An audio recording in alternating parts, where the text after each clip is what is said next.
Merci pour la fidélité à Koeba Keboza et Belé à Kolanda. Émission Quelle Boule. Émission Quelle Boule, les alliés magazine socio-économique et ça la bonne sensibilisation et communication y a d'entreprise. Na émission na biso Quelle Boule sur la SNEL et zali bongo émission Oyo. Tout ça la sensibilisation et communication d'activité na kati ya SNEL. Occasion Oyo mokonza SNEL Jean Bosco Kayombo alinga na bino ba congolais ba kinois. Boye ba misalani nazali kosalisa ba Oyo a réaliser na Oyo ko réaliser na kati ya SNEL. Lelo tokiti awa na kati ya Kanluka kokita na biso awa ezali population balelaki mingi bakable ebeba kabine na bango zo répondre ndenge sengelité ba délestage pas ba problème ebele ndenge na ndenge yango numéro 1 SNEL Jean Bosco Kayombo lelo na linga kokita pona kosala lancement mais atindaki bongo DDK na ye monsieur Bokele oyo ye aye awa ko représenter pona kosola d'abord na ba notable nyonso ya Kanluka pe pona kosala lancement ba travaux ko améliorer fourniture électrique awa na kati ya Kanluka misale ko salema ebele mwana zotaminga kolobeza te botala déroulement na ndenge ba intervenant ba kozala ebele ba technicien ya ba entreprise songolo paralisa bon 4 entreprises mobima o ba kosala misala awa ya ko changer ba poteau ya ko changer ba poste de sectionnement ya ko tia ba câble et puis likama makasi ezali bon compteur prépayé bolanda.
On se souviendra qu'il n'y a pas longtemps, au courant de cette même semaine, lorsque nous avons eu à intervenir dans une radio locale de la place, il y avait beaucoup d'habitants de Kanluka qui avaient posé des questions en disant que nous avons appris que la SNEL va venir placer des compteurs à prépaiement dans notre quartier, mais qu'est-ce que SNEL va faire en retour? Parce que nous savons que nous allons en quelque sorte préfinancer SNEL. Et nous avions annoncé déjà que dans quelques jours, il y aura des travaux qui vont se faire. Et ces travaux ont même déjà démarré dans certains quartiers de la ville.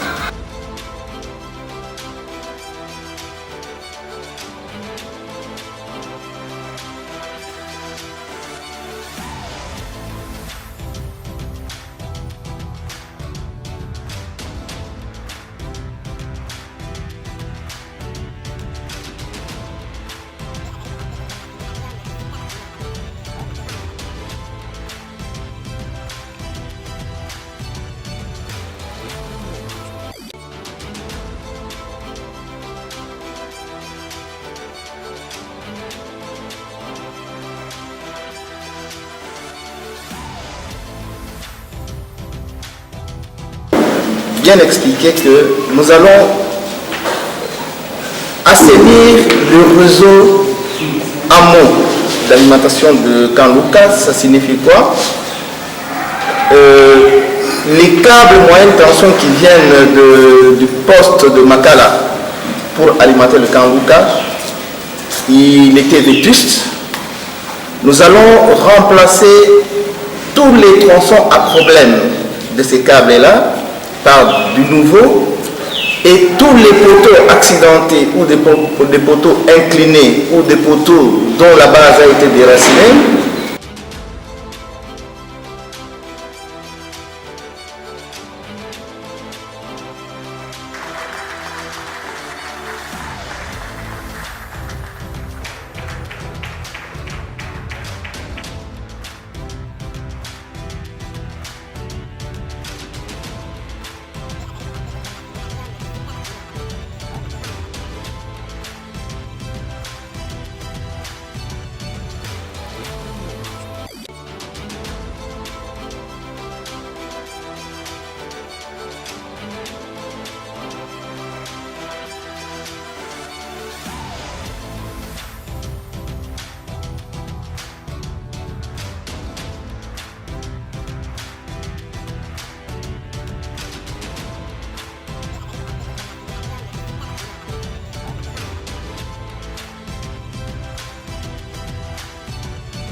par un TGBT qui est neuf. On va aussi essayer de remplacer les câbles 185 qui vont lier ces TGBT aux transformateurs. Donc ça sont les premières actions que nous réaliserons dans cette cabine ici en phase d'urgence. Mais au cours du mois de février-mars 2021, nous allons revenir dans cette cabine ici, alors pour terminer cette fois-ci tous les travaux génie civil, comme ça pour rendre cette cabine ici dans un état impeccable. Donc on a les toits. Il est d'ailleurs en internite, donc on va complètement les remplacer. On va remplacer tous les caniveaux à câbles, repeindre la cabine, les portes, la ventilation, pour à ce que, autour du mois de février-mars, la cabine soit complètement impeccable et réhabilitée complètement. Voilà ce que nous allons faire dans cette cabine ici. Maintenant, par extension, nous pourrons aussi vous expliquer ce que nous ferons dans les autres cabines. Donc nous avons 5 cabines que nous devons réhabiliter. Celle-ci, Saint-Philippe. Il y a la cabine Lonzo, là où nous remplacerons complètement les PS MT. Nous allons remplacer les TGBT et les câbles 185 qui relient les TGBT aux transformateurs. Nous allons remplacer aussi, ça c'est pour la cabine Lonzo, nous avons la cabine Pandi. Là où nous réhabilitons aussi les TGBT, les liaisons entre les TGBT et les transformateurs. Encore cette fois-ci, nous travaillerons pour la partie génie civil autour du mois de février-mars. La dernière cabine, c'est la cabine Binza. Là, en phase d'urgence, tout de suite là, nous remplaçons les TGBT, nous remplaçons un PSMT qui est à l'intérieur de la cabine et nous remplaçons les câbles de liaison encore. Et puis, dans la phase définitive, autour du mois de février-mars, nous fiabilisons complètement la cabine en y faisant les travaux de génie civil. Donc voilà un peu l'ensemble des travaux que nous allons faire. Et par rapport à notre planning, demain déjà, donc la phase d'urgence ici, elle va durer 4 jours. Donc nous commençons à travailler déjà demain sur cette cabine et la cabine Binza. Donc voilà un peu ce que nous pouvons dire. Donc plus tard, mardi, nous terminons toute cette première phase d'urgence pour permettre à ce que les cabines soient en bon état de fonctionnement, qu'il n'y ait pas de goulot d'étranglement dans la cabine. L'énergie qui arrive puisse y ressortir dans les bonnes conditions. Nous vous remercions. Est-ce que vous avez une date précise par rapport à la finalisation des travaux? Une date précise? Oui, donc nous avons dit que les travaux se font en 2 phases. La première phase, nous terminons dans 4 jours. Donc le mardi prochain, les travaux se terminent complètement. La deuxième phase, elle va commencer autour du mois de février pour se terminer autour du mois de mars. Mais la deuxième phase, c'est une phase essentiellement génie civil. Donc la phase qui est importante pour nous, c'est la phase électrique que nous commençons maintenant, que nous terminons. Ça concerne les 5 cabines ou seulement cabines sans fil? Les 5 cabines, bien entendu. Il faut d'abord commencer par là. Nous sommes pendant la saison de pluie. Il ne faut pas qu'on puisse avoir une cabine avec une toiture qui a des trous. Autrement, tout ce que vous allez faire ici, ce sera à rien. Donc, intégré dans cette première phase, il y a les TGBT, mais il y a aussi la toiture. Comme a dit le DDK, ce sont les travaux d'urgence. Vous réhabilitez l'intérieur. S'il faut attendre la seconde phase qui démarrera au mois de février, l'état de la toiture risque de gaspiller ce que vous aurez déjà investi. Donc vous pouvez anticiper. Nous savons que c'est la deuxième phase, mais comme vous êtes là, vous anticipez et on en tiendra compte dans la deuxième phase. Ça sera anticipé dans les 4 jours. Alors avec les 2 contractants, nous avons fiabilisé la source de l'énergie. L'énergie arrive à la cabine. Nous avons fiabilisé l'intérieur de nos cabines. Maintenant, nous allons suivre la prochaine étape, la fiabilisation de la canalisation basse tension. Maintenant, nous nous mettons à la disposition de l'entreprise NSM.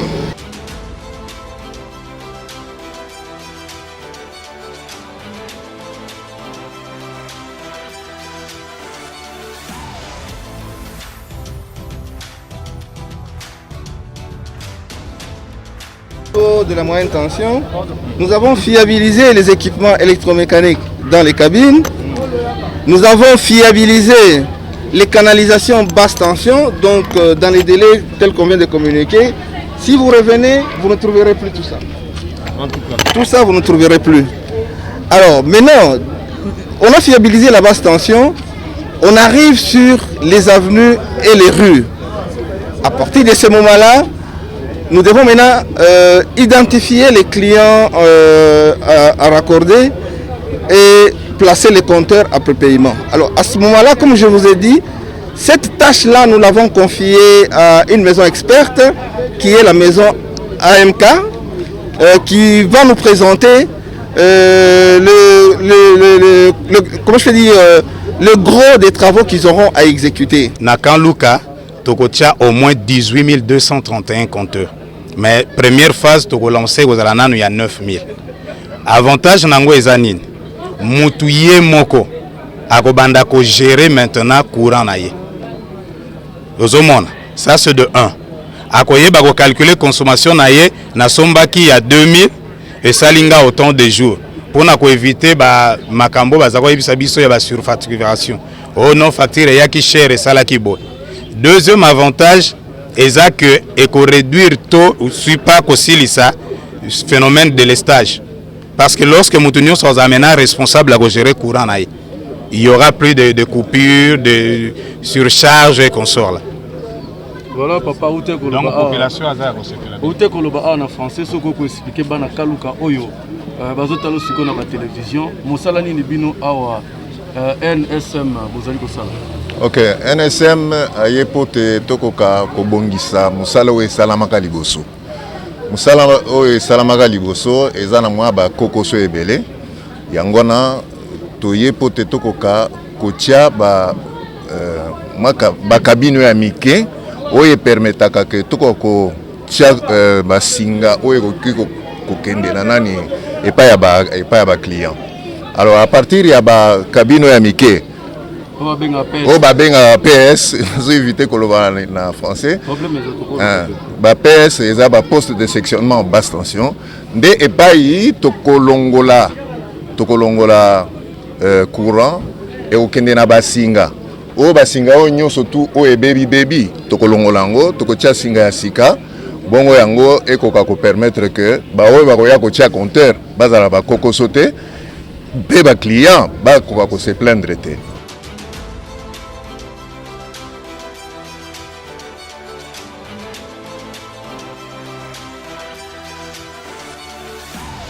Condition déjà tout le monde est catastrophique.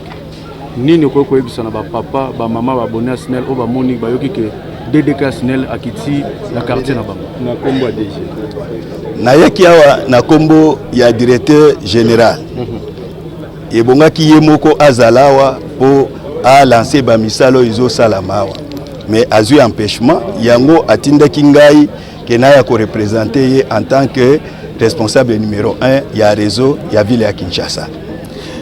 Bolanda ki bino moko ndenge tolobaki kuna na kati na salle et bomoni bino moko visite touti ko sala ya muke awo ezali kaka échantillon ya réseau ya kan luka ndenge ezali. Bomoni eta basinga ndenge ezali, botali eta ba kabili ndenge ezali. Pona souci ya ba konzi ya SNEL ya komona que ba client bazali perturbé, condition ya dessert eza malamu te, yango ba initier sur fonds propres mbongo ya SNEL pour na ku initier action oyo esengi kelelo tozali awa. Action wana ezali ndenge nini? Action wana ezali ya kobongisa ba câble oyo ezobima na poste ya Makala pona koya awa. Po parti nyonso ezali ezwaka lotiliki kolongwa na poste ya Makala.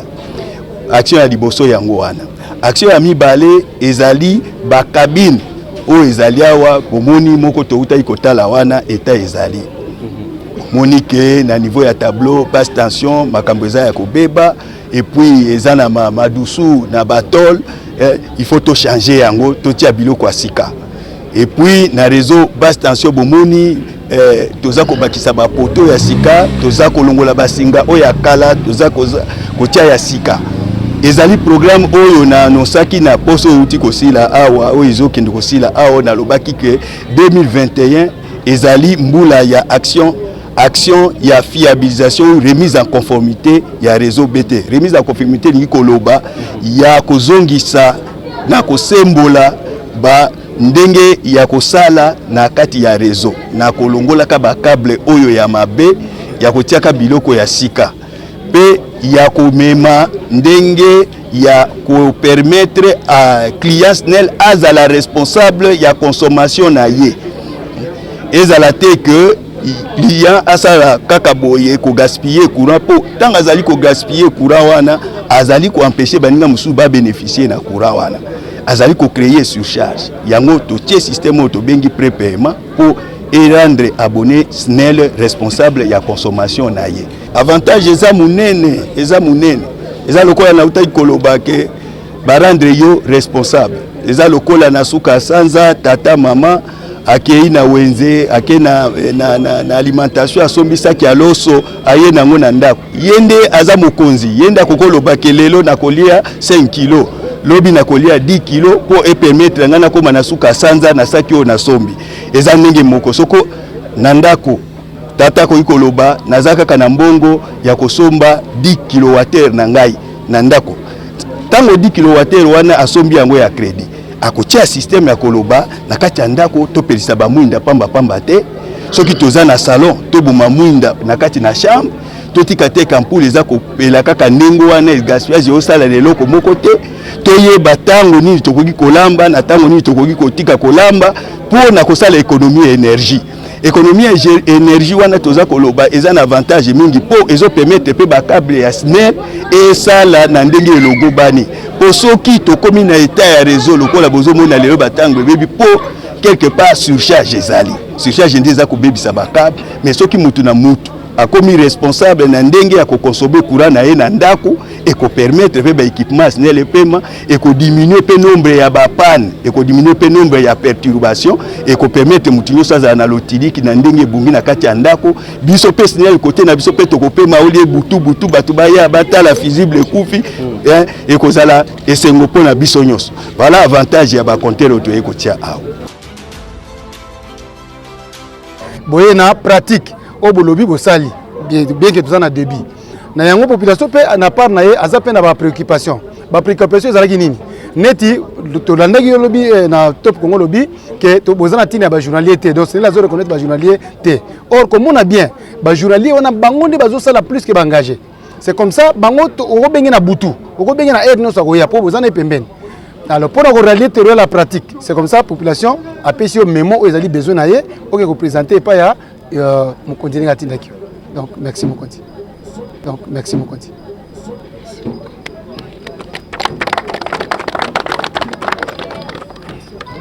Merci. Merci beaucoup. SNEL aye vraiment te pese sengu makasi po vraiment mutungisi ya courant tozo kozala nango bara mususu nazana besoin ko somba soit télévision soit congélateur ozo kozala na découragement na ndengi courant ezala kamana mute yango vraiment lelo toango tozo komona singaboye ezo ko pesa vraiment esengo makasi esalama na ndengi vraiment bozosala na ndengi tokosala ndengi bokopesela compteur na ndengi ezali merci ezana esengo par rapport que bokomi desi na milliers bomoni ndeti milliers ezali esne le tindi bino botie par rapport à nini tozana na difficulté na ya courant par rapport que courant na biso ya kaluka soki ekei okende nango peut-être même si courant nango ti ba 23h par rapport à nini ko toza poser tout la information eza batu mususu baza ba groupe na bandako eza batu mususu baza ba groupe ité c'est comme information to kolanda ngo ndenge nini eza bien